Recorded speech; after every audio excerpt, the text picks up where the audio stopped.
Hello, my name is Jenan Kanono. I'm the team leader at Jonaki Holdings Limited, where we get to serve you. So if you have a financial challenge, if you have a money problem, if you want to scale up your business, we have you sorted.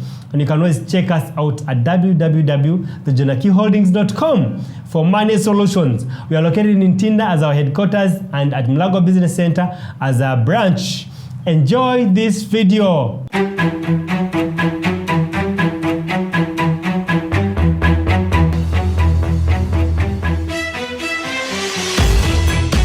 Welcome again for yet another interesting topic that I think is very, very pertinent for a lender. But also it's also pertinent for the client, the consumer, the one who will utilize the loan facility. And this one is titled Loan Assessment and Appraisal with a collateral as a land title. Now, if a client comes to you with the land title as a collateral, how do you appraise them? How do you assess them? Because you see, land is very, very contentious. I don't know the country you're in or where you're at or where you operate from, your area of jurisdiction, but in Uganda, if someone brings a land title as a collateral, it is pertinent that you actually do a thorough assessment.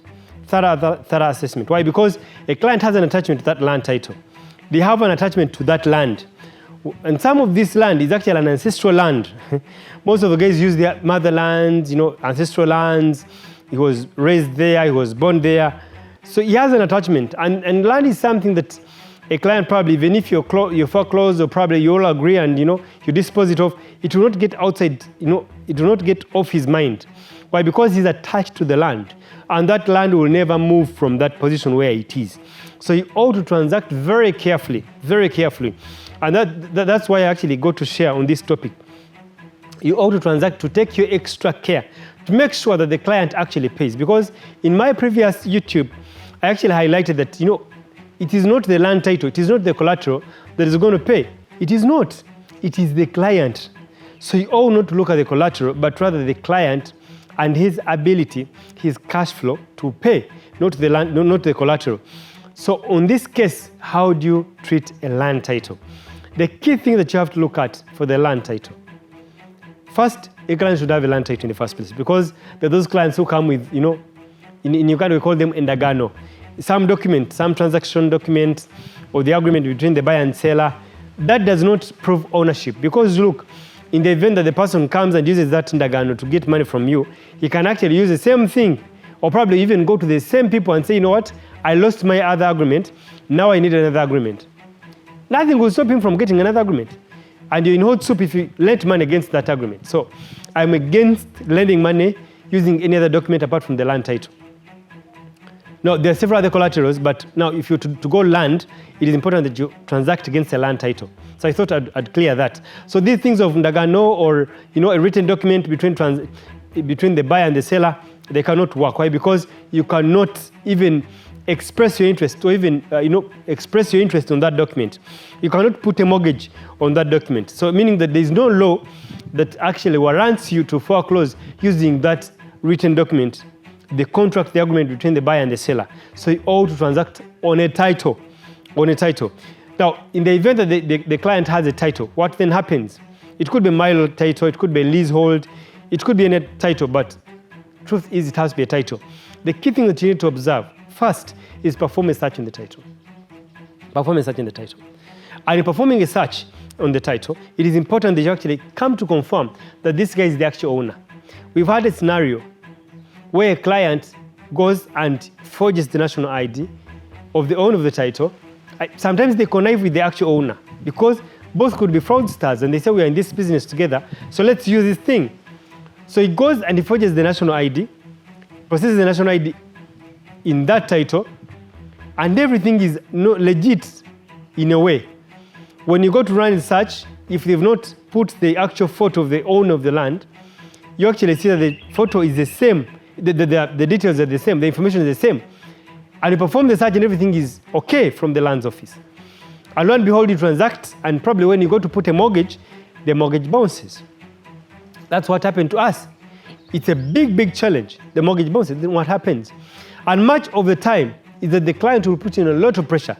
Take note of the clients who come on a Friday evening or a Friday afternoon.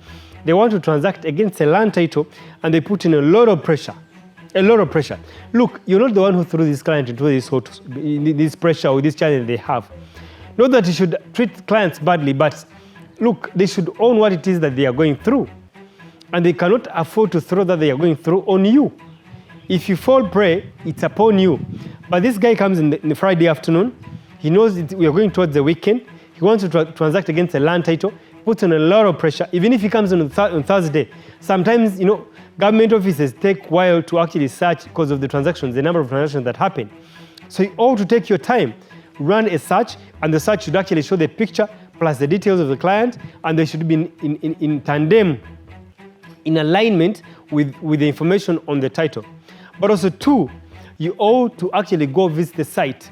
We've seen clients who have given us their titles are in their names, the IDs are fine, the search is fine, but when you go on ground, the land does not exist.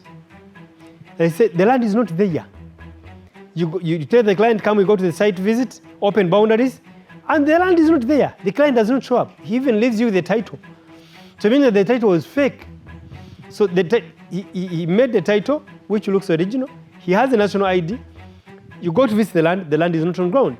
So as you visit the land on ground, first of all, get an expert, because you're not an expert in land valuation. So get a valuer, get an expert. Open the boundaries of the land.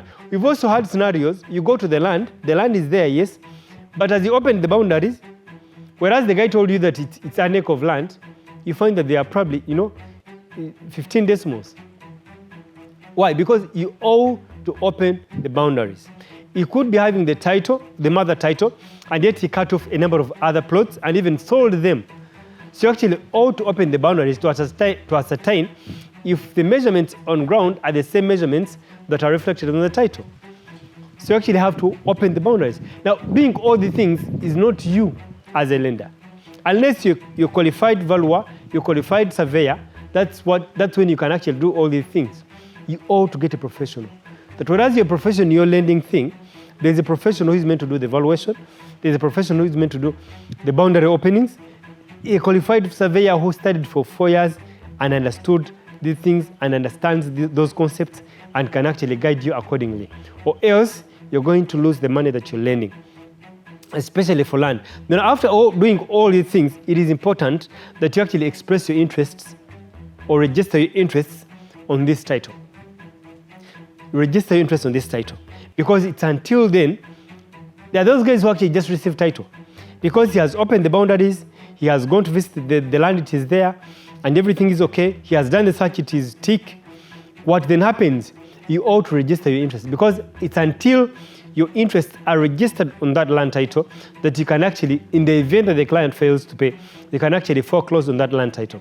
But if you do not have your interests registered and you just keep that title in a safe, you're in problems. Why? Because the guy can even possess another land title. That is also an option. They've been possessing special titles.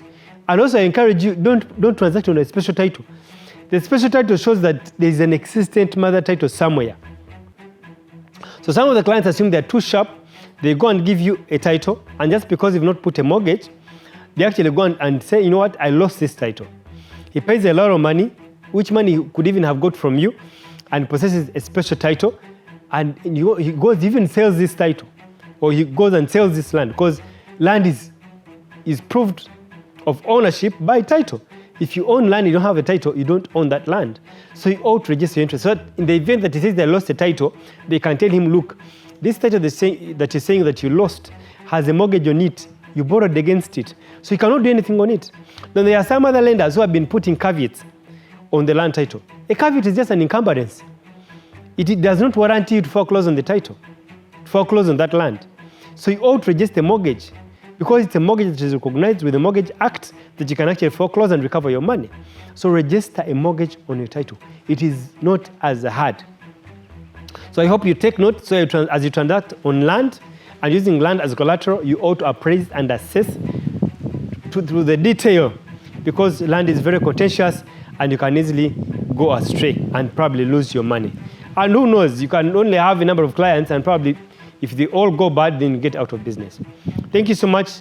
learn these things and go and implement. Because if you come and watch, commit your time, and you don't implement, you will have wasted your time, probably your data, and you also have wasted my time. Why? Because we need to grow together.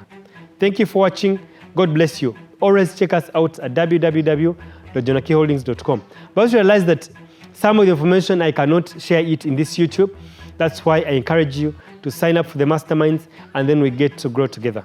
Iron sharpens iron. We have to clean up this industry, especially those learning in Uganda as your area of your jurisdiction. We ought to grow together. Thank you so much, and God bless you.